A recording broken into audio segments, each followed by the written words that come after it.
ओम नमः शिवाय। हर हर महादेव। नमस्कार, आप सभी शिव भक्तों का हार्दिक स्वागत है।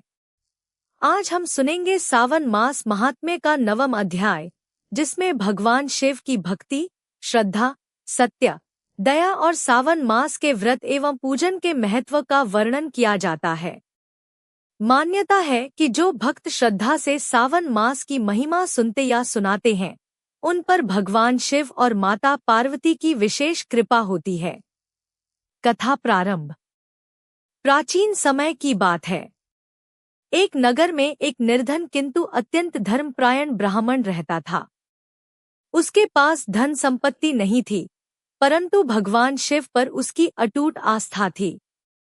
वह प्रतिदिन प्रातःकाल स्नान कर शिवलिंग का जलाभिषेक करता, बेलपत्र अर्पित करता और ओम नमः शिवाय का जप करता। समय बीतता गया। एक वर्ष सावन मास आया। ब्राह्मण ने संकल्प लिया कि पूरे सावन महीने वह नियमपूर्वक शिवजी का पूजन करेगा।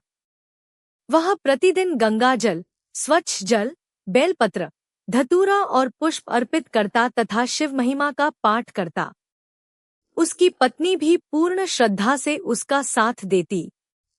दोनों भूखे रहकर भी पहले भगवान शिव की पूजा करते और फिर भोजन ग्रहण करते।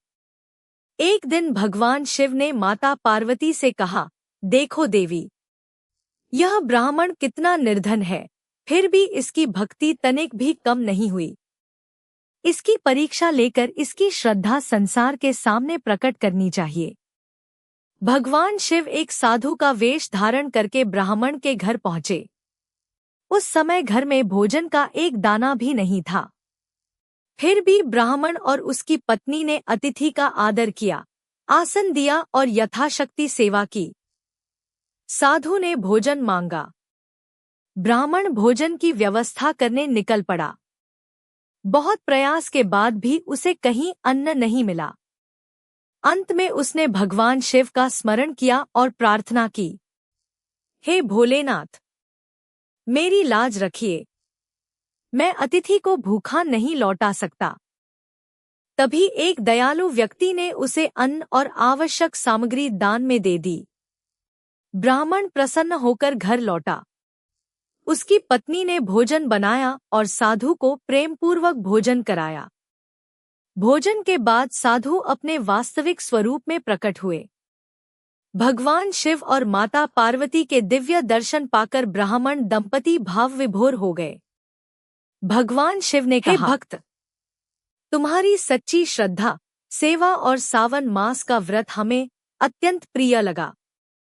जो व्यक्ति सावन मास में नियम पूर्वक पूजा, दान, जप, व्रत और कथा का श्रवण करता है, उसके जीवन के पाप नष्ट होते हैं और उसे सुख, शांति तथा अंत में मोक्ष की प्राप्ति होती है।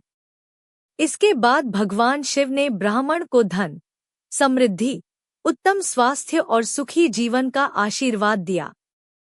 कुछ ही समय में उसका जीवन बदल गया। उसका घर अन्नधन से भर गया, लेकिन उसने कभी अहंकार नहीं किया। वह पहले की तरह भगवान शिव की भक्ति और सेवा में लगा रहा। धीरे धीरे उसकी कीर्ति दूर दूर तक फैल गई। लोग उससे सावन मास की महिमा सुनने आने लगे और स्वयं भी भगवान शिव की आराधना करने लगे। कथा का संदेश। इस अध्याय से हमें शिक्षा मिलती है कि भगवान शिव बाहरी वैभव नहीं, बल्कि सच्ची श्रद्धा, सरलता, सेवा, दया और निष्काम भक्ति से प्रसन्न होते हैं।